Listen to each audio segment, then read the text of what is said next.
All right, all right. Here we go. Episode 12, Hitting the Road podcast. We have got country artist Cody Cozz. Cody, my man, how's it going?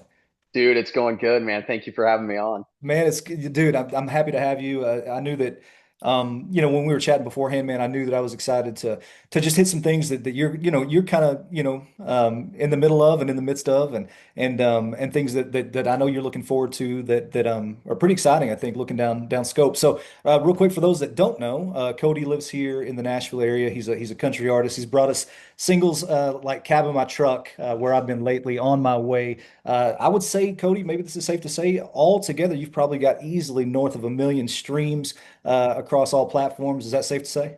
Yes, sir. Yeah, man. So okay. So let me ask you this, man. So we kind of talked about beforehand, and you're not from here. You're not from Nashville, like a lot of people. You're a transplant. But we love you. We're glad you're here. I Thank was you. a transplant. Yeah. So, but you come from Pueblo, Colorado, man. So tell me about that. Man, it's a great place. So Colorado, growing up, what's surrounded by the mountains and stuff. I think we're kind of flying under the radar as far as the country thing goes. And but I grew up just like everybody, fishing and hiking and camping, doing tent stuff with my older brother, and that's still something that we do. Me and my family and they go a lot more than me now. But it's been great. I loved growing up in Colorado. Especially Southern Colorado, Pueblo, the town that Mm, I'm from. Um, it's everybody knows everybody, yeah.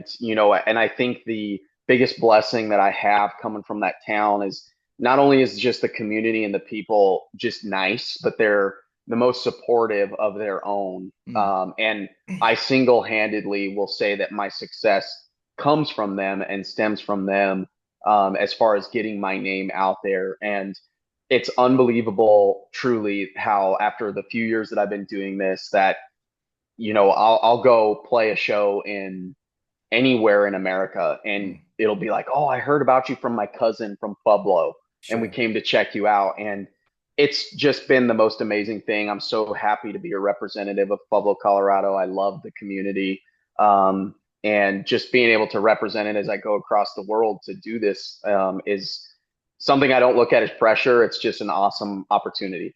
Yeah, totally, man. Well, yeah, where you come from, I think for all of us, it's super important to who we are, obviously. And so let me ask you this because you starting out in Colorado, Mhm. so your family y'all played, right? I mean, you kind of come from a family of players, and when did you decide at what point that like, hey, I mean, it's a hobby. I mean, were you kicking it, around little coffee shops? Were you doing smaller venues? Like, when did you decide, hey, I'm just going to tinker with it and just see what's out there?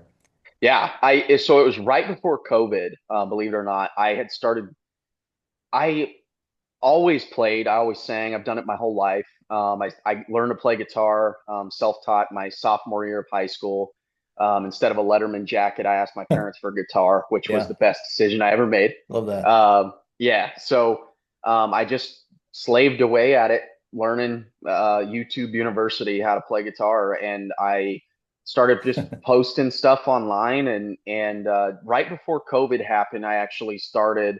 It was I guess my junior year of college, maybe. I had started just getting an interest in maybe wanting to play a show. I guess just didn't know where to start at Yeah. all. Like I had no sound system. I was receiving good feedback from people being like, man, you should play around town. And the local music scene in my hometown is phenomenal. Like, that's one thing I will say is that as far as inspiration and where you could kind of grow from, like there were so many avenues as far as great local cover bands to inspire you or to ask questions. And so I kind of started there.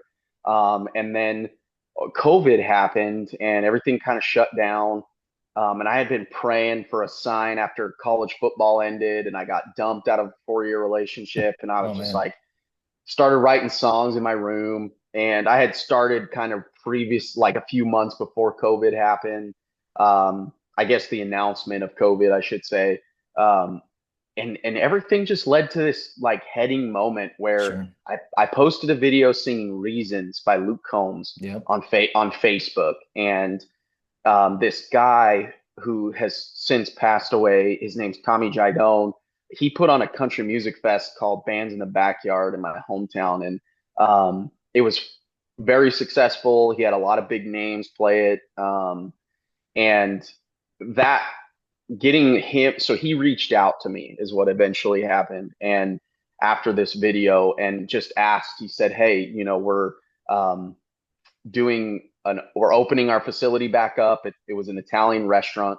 And he just asked me if I wanted to do a cover show for 4 hours or something. And Sure. he asked me on a Wednesday, and the show was on a Friday that same week. And I had never played a show, never didn't know what I was doing. And for some reason, I just felt like this was the sign that God was telling me to say yes to. And I Okay. just decided to tell him yeah. And I lied to him and later admitted that to him. I said that I had played some shows before. And so I scurried as fast as I could, and I still have it. I've got this binder that's like this thick, full of probably 70 songs. Yep. Yep. And I played the show June 5th of 2020 was my first show. And um, I did that for a year, playing around my hometown at just little bars and restaurants and cut my teeth that way. And Mm, I think the best thing that I had going for me was that I had no idea what I was doing. yeah. So I kind of just learned. And I remember studying Michael Ray. Okay. Um, and it was more of a content thing at the time, where I wanted gig opportunities. And so I kind of looked at what everybody in my hometown was doing. And the most common thing was really poor quality content.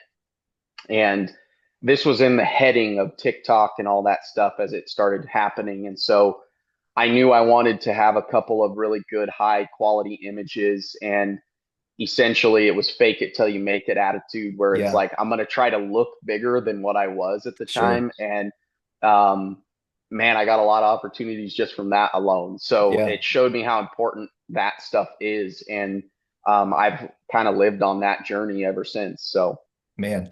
Nah, dude, that's incredible. Well, and let me ask you this too. So being in Colorado, because a lot of people may not know this, but there's actually out west, even like further west, even California, there's a yeah, lot of great country artists kind of coming from that direction and pushing, towards Nashville, pushing through the area you grew up in. And yep, so but Pueblo, obviously not a hotbed for country music artists. People don't think country music when they think Pueblo.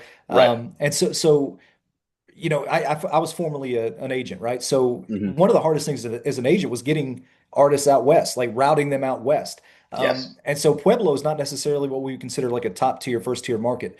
But my right. question to you is like when artists would maybe get out that way, what artists did you go see when they kind of even got close within a handful of, maybe they were a couple towns over? What like who were you excited to go see? Who did you go see that really inspired kind of your journey? Yeah. So obviously the Grizzly Rose is huge in Denver. Most people know that place. I went and watched my first country concert ever with my older brother. I just turned 18, and we went and watched Aaron Watson. Yeah, yeah, yeah. And that was just watching his show. Before that, I had gone to a few concerts, I guess, but it was all classic rock people. And I went to Red Rocks, and watched Styx and Foreigner, and Yeah. ZZ Top came through my hometown and played a big arena. And so, but as far as kind of what you're talking about, there's not a lot um, really in Colorado besides like the Grizzly Rose and some of these lower tiered venues from that were really even bringing country music in. Unless you saw them at the Colorado State Fair, or, Yep. and usually it was bigger guys that were like Jon Pardi, Yep. things like that. Um, and so, finding, you were really limited to a lot of the more niche artists, the ones who could afford to get out to the Sure. West, like you were talking about, Yeah, because it is expensive to tour. totally. And so you were kind of just stuck with the radio hit guys, or Yeah, the legends, the icons that come through that, are still kind of plugging along. sure. But guys that really started coming through, um, a major blessing that happened was a venue in my hometown opened up, and it was called the Gutter House, and it's Mm, closed now. But it was bringing in like Jared Neiman and yeah, Mitchell Tenpenny yeah, and Craig Campbell, and kind of like at least at that time, it was just like very well known Nashville guys, but also um, not like breaking the budget type artists either for some of these venues. Yeah. And it was a fantastic routing opportunity Mm. to get out to like New Mexico or to Nevada, Arizona, and so it was kind of just a really great additional show for a lot of these artists, and so Yeah. they would be willing to take like a lesser deal to be able to just get it in because it's like I might as well I take it. get We're it. on the way out there Yeah. anyway. I get it. Yeah. So Yeah. it was an awesome blessing because I ended up getting an opportunity with those guys early on, and they loved me and supported me a ton, and so they let me start opening for those Oh guys. man, love that. And so I had a really amazing opportunity early on at the fresh part of my career to learn from these guys, see how shows are being ran, the back end business side of it, seeing how backstage is kind of, and like learning the etiquette, so to speak, Yeah. of the entirety of the business. Yeah, man. Well, those are the names that you named, and those experiences. I mean, what a great way to cut your teeth, Yeah, man. And well, let me ask you this too. So, obviously the region that you're in, or that you were in, um, I mean, that's a great little alley there yeah, for Texas musicians to come up, like through the New Mexico, through to Colorado, all that kind of stuff. 100%. And so, and a lot of people maybe understand this, maybe they don't, but Texas country is a lot different than Yes, what you would maybe see coming out of Nashville, right? Like, were yeah. you ever tempted to say, hey, maybe it's easier for me just to go a little south and play the Texas circuit, and just see if I can kick around there? Was that a temptation at all? And like, can you articulate the difference Yeah, between the two? 100%. And especially now having played in Texas for the first time, it's I still think that like the Nashville sound hits more boxes for everybody, because you do have the inspiration coming from the classics, the timeless songs that the 90s and early 2000s brought. Mm. So there's a lot of people who are inspired by that, including myself, that that sound I don't think will ever go away. And in fact, I think it's coming back more so than it ever Mhm. has. Uh, but I think the Texas scene um, is different in the fact that like, but they're real honky tonk driven. Yeah, So that doesn't always play to every market either. And I've heard the tale of two, right? The people that go to Texas or to the more country like Wyoming, sure. Oklahoma thing, they want to hear that. They want to hear the original music. They want to Mhm. hear all of that stuff. But those guys don't necessarily sell well to the mass market, which I think they're okay with. I Sure. think they prefer going against the grain of the industry. Whereas, like, the flip happens when the mainstream artists go to those places, they don't really sell as well. So, Mm. like, so it's kind of a weird. I've learned for myself. Um, I'm very thankful that I was born in Colorado Yeah, because I'm able to kind of get away with not being from Texas, and sure. Texas very much protects their own. They do. So does Oklahoma. Um, but those artists have been great. I've gotten to open for a lot of guys: Mike Ryan, Randy Hmm. Rogers, Yeah. and Aaron Watson. Those guys that have really just like hit that Texas market, and they've lived off of it forever. Sure.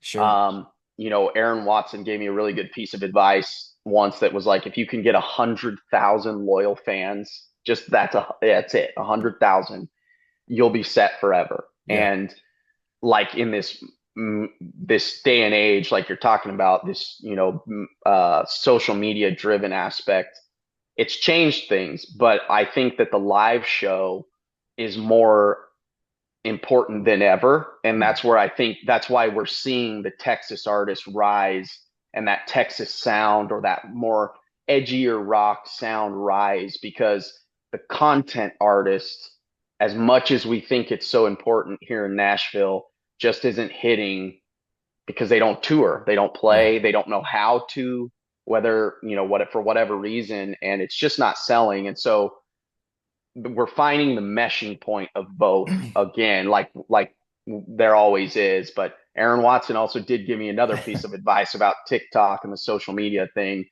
which I think is different from the Texas artist versus the Nashville artist, is that he's been through it all. He's seen the Twitter, he's seen the Instagram, the Facebook, the TikTok, and he said it's always this forever, and then eventually it comes right back down like the rest of it. So Yeah. it's just Yeah. figuring out how it plays for you. But the Texas artist is more about the live show, the Yeah. live sound, as opposed to the Nashville. Yeah. Well, man, so let me ask you real quick. So I'm a native Texan. I'm from Fort Yeah, Worth. awesome. But there's so many great venues in Texas, man. Yes. And I did notice that probably a month or so ago you played Green Hall, man. Oh man. Tell me about that, because and for those that don't know, I mean, you may or may not know, but Green Hall, man, I mean, arguably the oldest dance hall, maybe in the history of ever, and they've hosted, the likes of George Strait, Willie Nelson, and the Yeah. list goes on. But how did it feel to be on that stage and to play that room? Oh man, it was talk about pins and needles and like just a moment of wow, I can't believe I'm here. Um, First and foremost, the venue itself is phenomenal, but the staff is even better. They recognize for the artist the awe factor that it gives off, and so they make it a very enjoyable experience just to play it in general. And Yeah. they're very easygoing.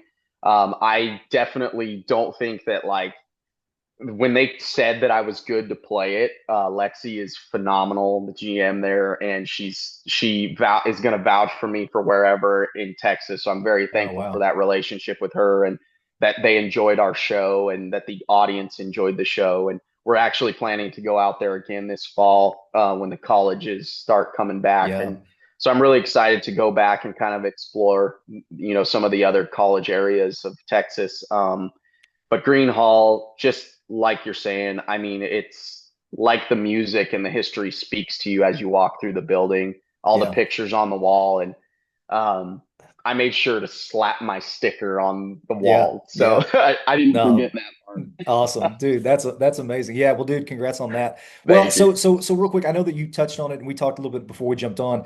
So you before you kind of jumped into the music thing, you mentioned that you played college football, right? So tell me a little Yeah. bit about that. And then I mentioned that I was going to share something with you. Yes. Tell me about your college football journey real quick. Yeah, man. So I got to a really good opportunity to that one of the best D2 schools in the country, Colorado State Pueblo, was right in my backyard. It's maybe 20 minutes, not even 15 minutes from my parents' house where I grew up. And so I got to go to those camps as a young kid. That was always the goal of mine. Music was kind of the secondary thing that I never knew I even wanted to pursue. So football was always my thing. And I originally had gone to Western State, Colorado, and Okay. then I transferred to CSU Pueblo, and uh, and it was awesome. I really enjoyed the experience there. I didn't really get a lot of playing time, which was fine with me. I kind of achieved my goal of what I wanted to, and I was very lucky to be able to get a lot of friends who had a lot of pro looks and opportunities. And so my game and my knowledge of the game raised a lot. And I really am thankful to the university and the program to have been able to be a part of it. And um, definitely will miss those days for sure. Sure. Well, and I told you, man, this is going to be fun for me because so I mentioned that I found your high school tape. And I don't know if it was on Max Preps. I don't know what it was, but I found it. And so what I've done is I've done a scouting. I basically scouted your tape. I watched your film. And Beautiful. so with your permission, I'm going to read this off. Okay. We go for it. I'm All right, ready. here we go. All right, so I've got Cody Cozz, outside linebacker safety, shows good anticipation, flows well to the ball carrier, not afraid to mix it up and put his hat on guards and tackles, stays in his gap, asked to play in the slot and in space. Good back pedal, sound footwork, more of a hitter than a tackler. Good finisher. Would like to see him wrap up a bit more. High motor, effort guy, can get over his heels at times. Shows good speed as an outside pass rusher. Can extend arms against much larger players. Special teams ability will keep him on the field. Decent in coverage, especially in tight spaces. Could improve his change of direction. Looks to punch and rip at defenders to create turnovers. Not fooled easily by the play action. Projects as a country music artist at the next level. So, Good closer. That's dude, that's great. I agree to all of that, including the pause. Dude, that was just, I don't know, that was so fun for me to just to jump in and watch that, dude. And like seriously though, you could, I mean, you really did put a head on a hat, man. Like Thank you would you. get in there and mix it up, man. So yeah, dude. So okay, so you do the college football thing, and you decide, like you said, around COVID or whatever, like you're going to move to Nashville and you're going to just pursue music full time. Yeah. You mentioned that you live a little bit south of town, which I can't fault you for. South of town is awesome. Nashville proper is awesome. But like, so did you come out here with like no relationships? Did you have to just, I know you kind of mentioned Craig, who's your mentor, Yeah. but like, did you come out here and have to really start from scratch? Yeah, I mean that was really what it was. I kind of actually had the expectation that I'd be a little bit more involved with Craig and his relationships, not knocking him by any means. He's helped open a huge door for me, but he also has his own career and a very successful one at Mm, that.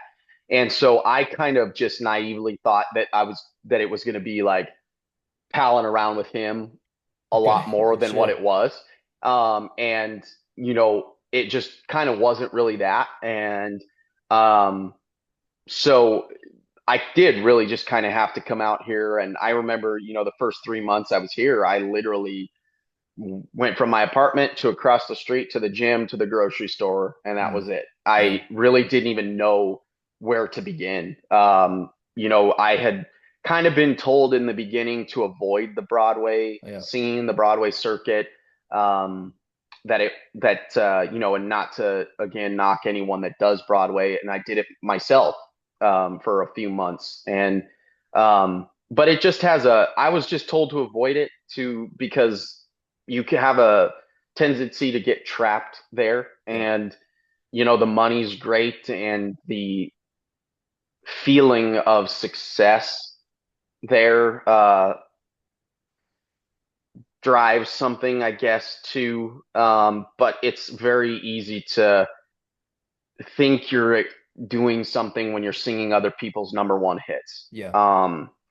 And it's a matter of goals. I think that there's absolutely a reason to need to pay your bills and stuff like that. But when I moved here, I just had a different goal in mind, and I moved here with no relationships, no connection besides Craig, and I was fortunate enough to get onto the Broadway circuit fast with Jam Factory, which was Mm, a hookup from Craig. yeah. Um, but yeah, man, it just was a matter of getting my butt to Live Oak and the whiskey jams at Yep. Winners and um, finding who was responsible for putting you on rounds and Yep. making the nerve-wracking jump to ask people for help and saying I'm new in town. And what I've learned about this town is it's going to give you what you put into it. Sure. So anyone that is listening to this that is even thinking about moving to town, check your ego at the door first and foremost, Right. and um, don't be afraid to ask for help because everybody that I've met is willing to help you. But don't forget they're also wanting to achieve a almost impossible goal Yeah. as well, and so they're not going to waste their time with somebody that's not going to put in that same effort and have that same mentality. Totally, totally. And you mentioned, when you were cutting your teeth and just learning stuff back, back in the earlier days, there is an etiquette in Nashville too, right? Mm-hmm. So like for Very, instance, if you approach a songwriter with any kind of skins on the wall, it's not really cool to just say, "Hey man, can we get together and write sometime?" yeah, You've got to be invited into that world yeah, by them. absolutely, And so let me ask you this, because as you started writing and doing your own music and stuff like how hard was it for you to get into some of those maybe circles or rooms that you wanted to be in? And did that happen quickly? Did that happen over, a course of months, years?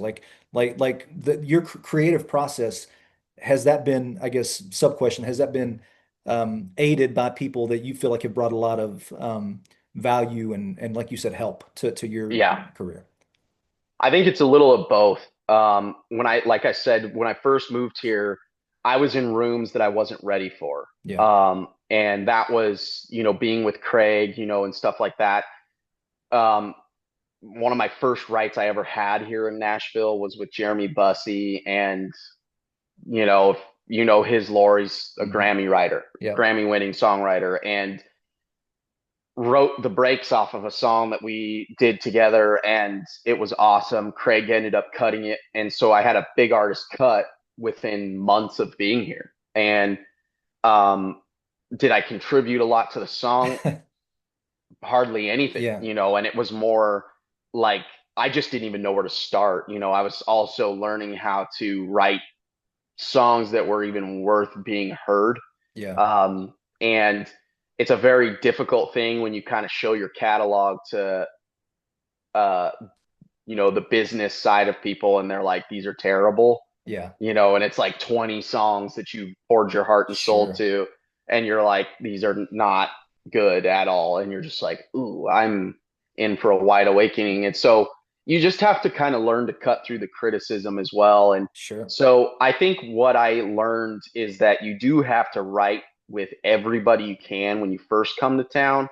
The big rooms will come. And also what I've learned sometimes too is that sometimes the bigger writers aren't always what you think they are Mm. too. Like they don't contribute as much as you would think. I think sometimes it's like anything. It's a group project. Yeah. So sometimes they're just in the room, and I've had experiences like that before where Yeah. I'll have be so stoked for a big write with two amazing writers, and we Sure. come out with like the worst song I've ever heard in my life.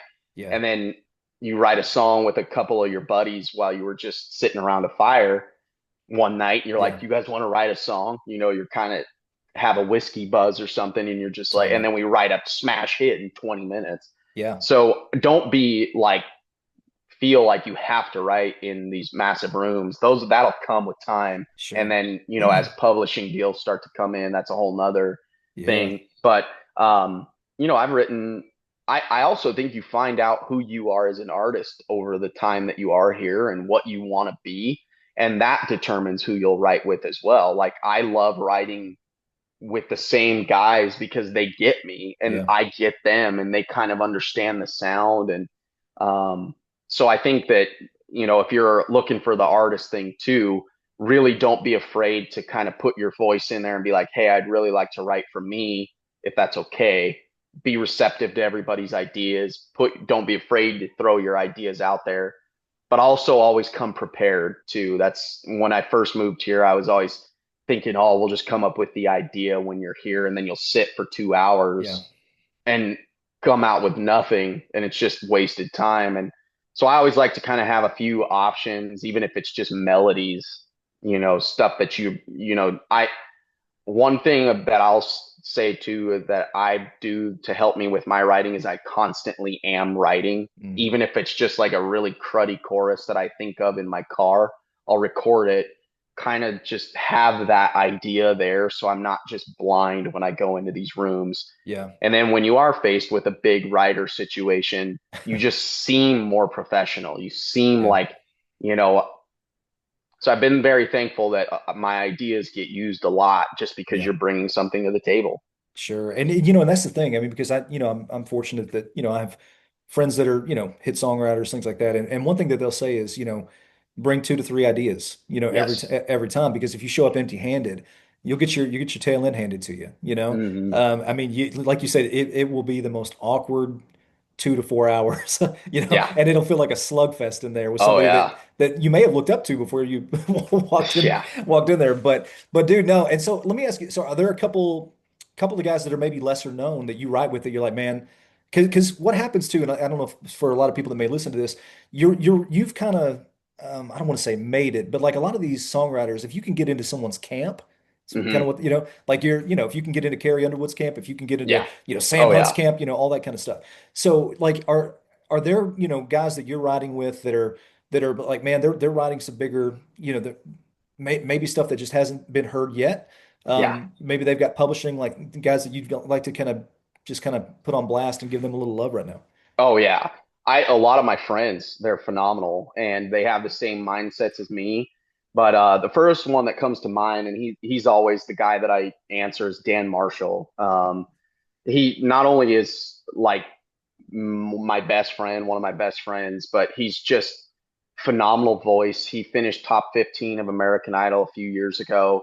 just what I would always say is he just didn't have the Staub story to win it, Mm. to be honest. But he Yeah. he was he was that good, and he is that good. And I've done my best to kind of get him on shows with me, or like pitch him to people, and as far as just being able to get out onto the live show market. But where I've spent my time kind of building my business and building my live show and being on the road, he's cut his teeth riding his tail off here in town. And he just signed with Jonas Group, Okay. Yeah. and has been writing. I mean, he sends me demos here and there to just show me and ask me what I think. And like, it's no surprise to me that he's starting to get into the rooms he is with the Yeah. guys that he is. And Jonas Group's a phenomenal Yeah. team as well. They're so connected, and it's just awesome to.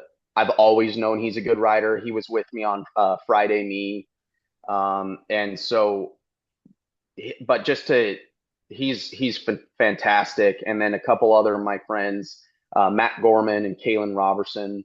Um, I don't know if Kalen has a pub deal, but Matt does, and he's with Wide Open, Mm.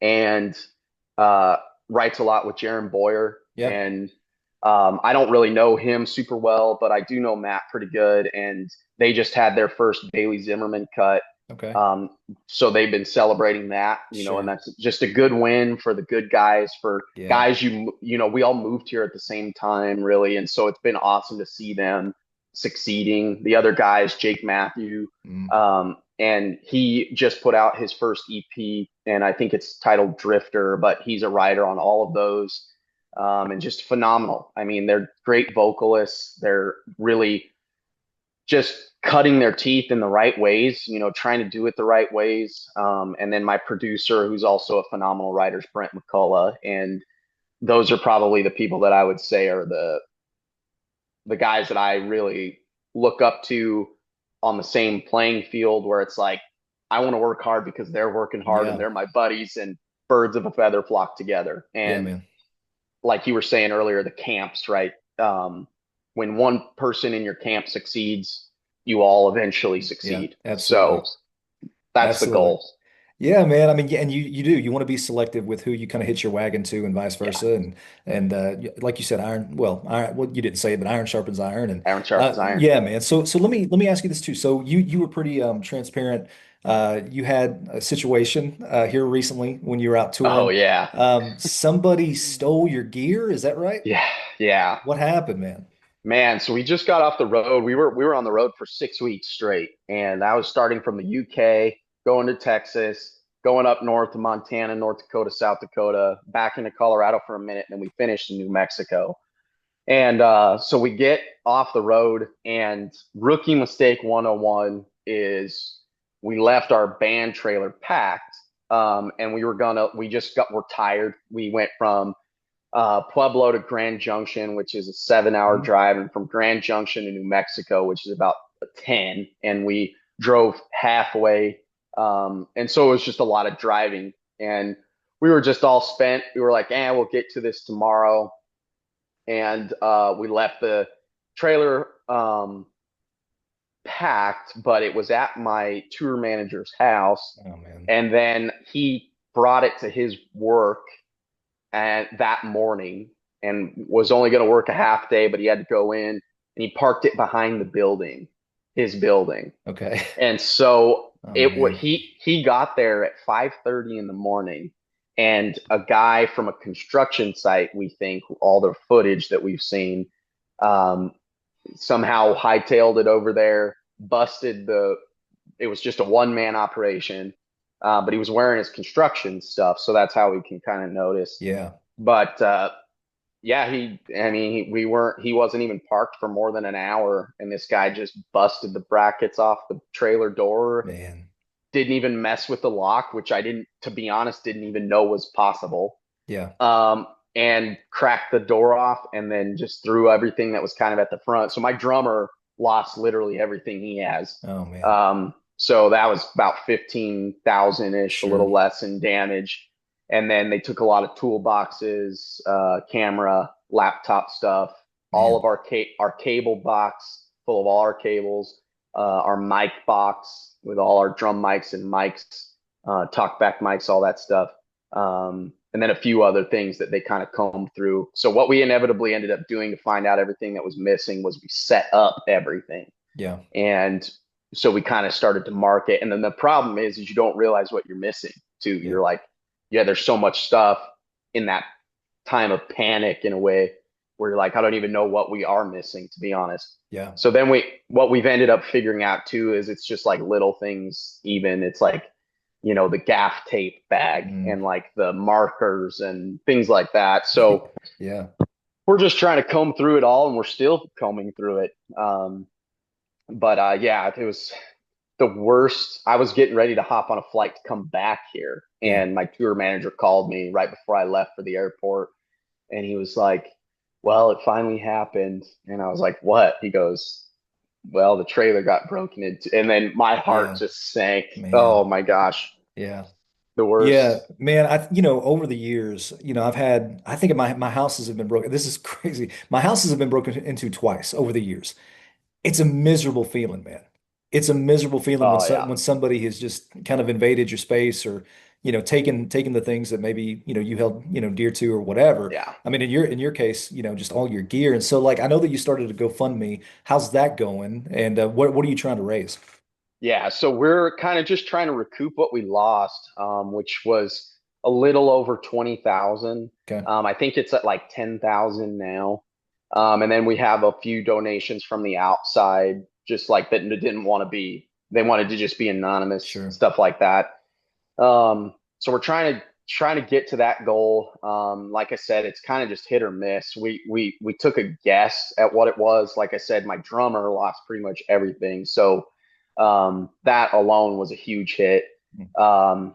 But Chris, the manager for Motley Crue, reached out to us. Oh wow. He saw the story, and so they are allowing us to use their like gear Yeah, guy that they've used for a long time. that's kind. Yeah. So yeah, so that's been really awesome. And then he even said we're more than welcome to use him for future purchases as Man. well, which is a huge like Yeah.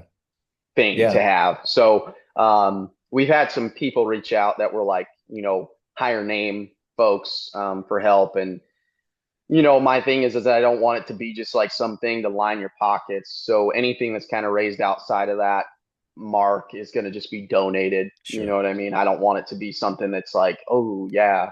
Um, so I've had people that are like, well, we just want to support you, and Yeah. here's our opportunity to do that. And I think more than anything, it's just the awareness. I was lucky enough for that, it kind of went viral in a way that I wasn't really expecting.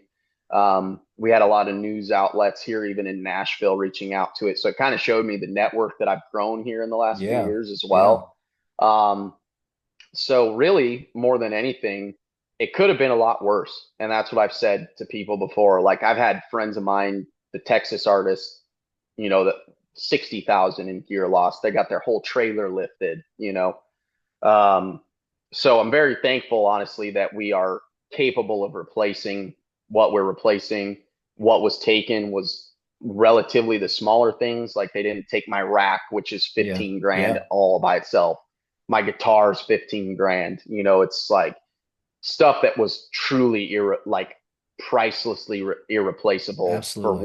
where I'm at right now. And I think that's the thing that I've tried to explain to people is, yeah, insurance could help but you know how they are, and they've already been giving us the runarounds in general. Like, um, and you, I had shows a week and a half later, I've got shows this weekend that I have Yeah. to fulfill.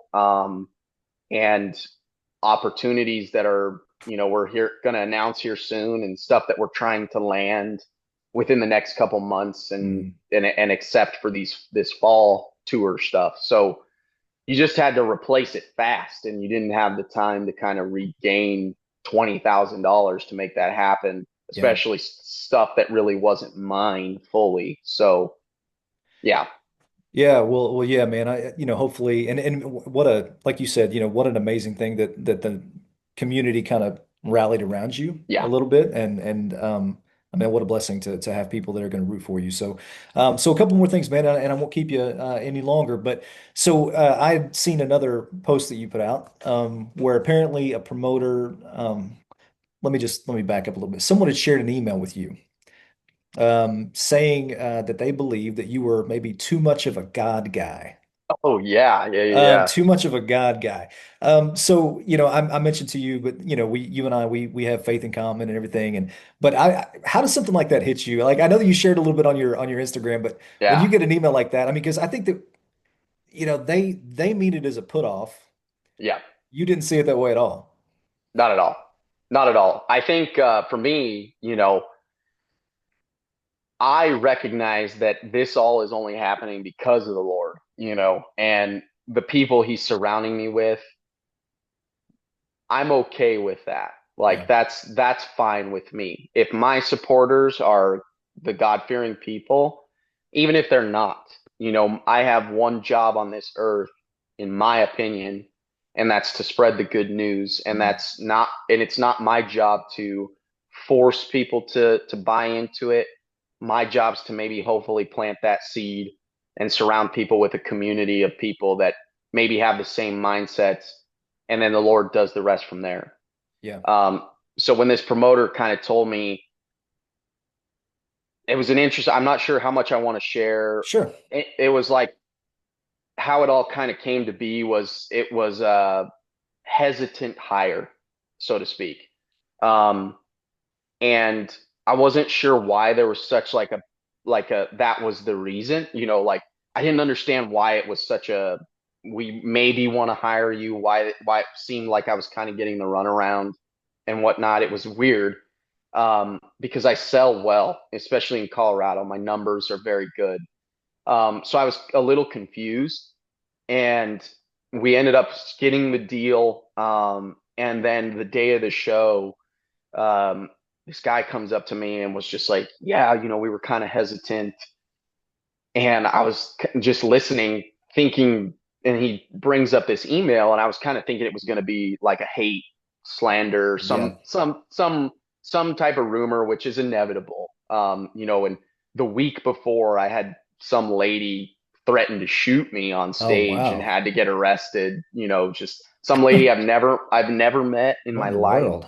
Yeah, and so like, um, there has been just in these last few weeks a lot of crazy stuff that's been going on, um, which when you vent to people about it, especially industry people, they're like, "That's a good sign. That means you're stirring the Yeah, pot. you're striking a You're not, nerve. Yeah. yeah, not everybody likes you. You're finally causing some controversy. That's a good thing." And Yeah.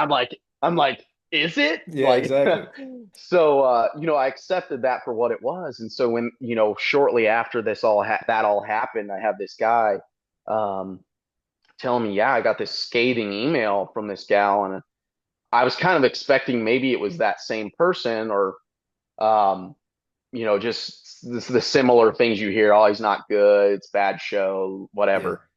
But then he goes on to say, yeah, you're too much of a God guy, and we weren't sure if that would be a disturbance for the audience. And I was kind of thinking, well, I don't know how to take that. For me, that's good. And like I said, I'm not a cover band either. So I'm very fortunate that the way I sell in Colorado is because people want to come watch my show and Sure. listen to my songs.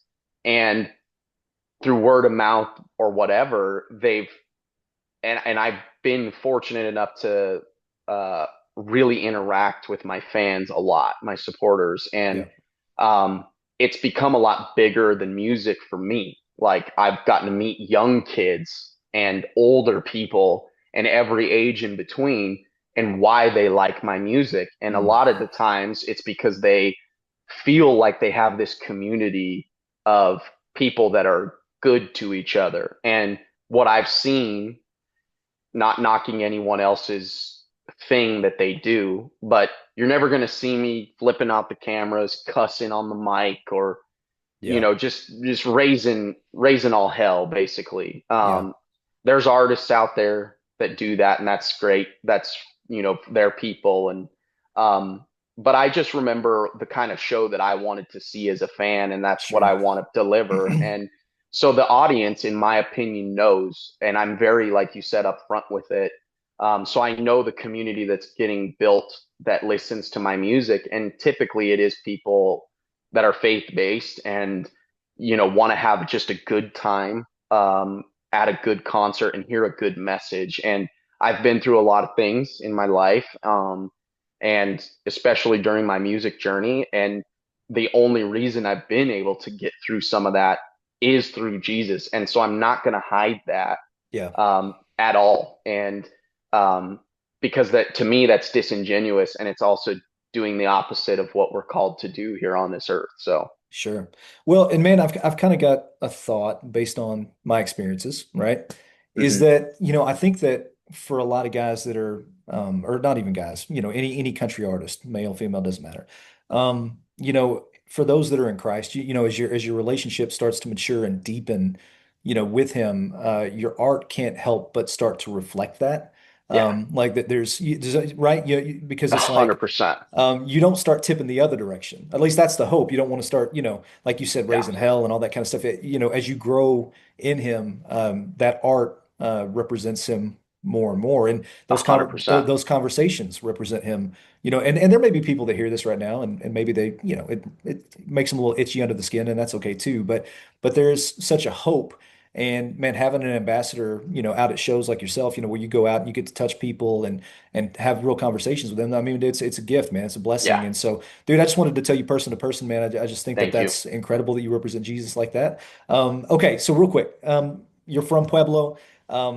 I saw that you've got a run coming up, man. You're burning through Colorado again. And I think just even hearing you talk, there's such a great opportunity for you to just really make Colorado just an area where you tour heavily and even up kind of in the Yeah, Wyomings and all that kind of stuff. But I noticed that you were coming and you're coming back home again, right? Like you're coming back to play the fair. Is that right? You're coming back. yes, And so, dude, so how crazy? Because I don't think this is the first time you've done it, right? I mean, yeah. or is it the first time? Okay, so this is the first time you've done. So, but how does it feel to go from playing coffee shops and kicking around, and to now you're playing in front of the entire community, man? I mean, how does that Yeah, feel?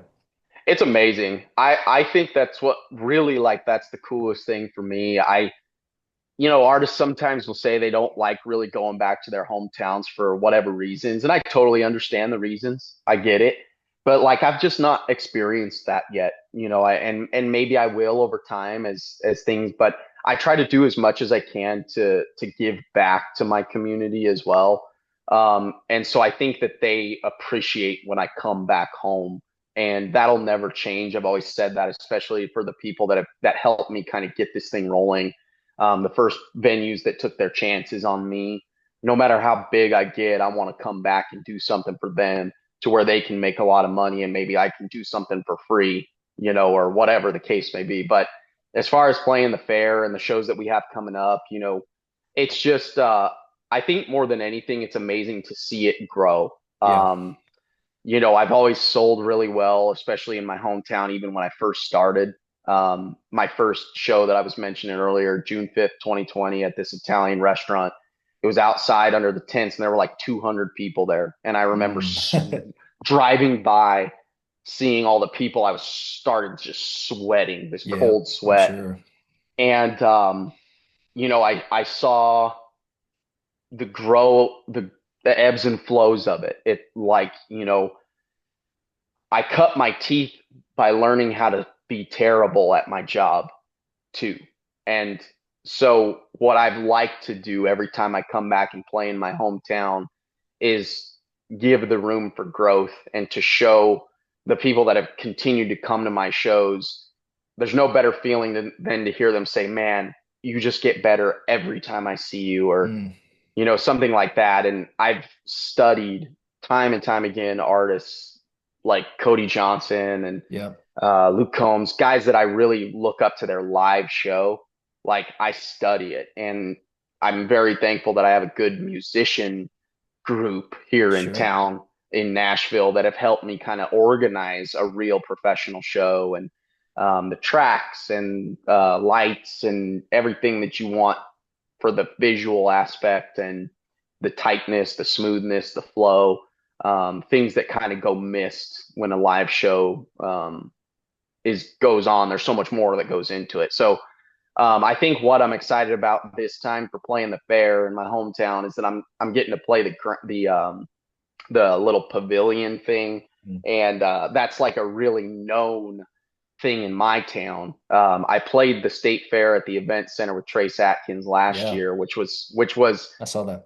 a very amazing thing on its own. To be honest, and I was very, that was my first arena. I think there was like 10,000 people there, and it was sold out, and we kicked butt. It was a great experience. But I think this one's going to be special for me because that stage in particular is, if I've heard it once, I've heard it 1,000 times. Like, man, Garth Brooks played there for a free show one year back in like the 90s. Mm. And the amount of times I've heard that is like, time. If I could have, I'd have $10, let's say, Sure. if I got a penny for every time I heard that. Yeah. But it's awesome because I'm finally getting to play that stage. And there really has been a very few amount of people that have been able to play it. Garth being one of them, Selena being one of them. Yeah.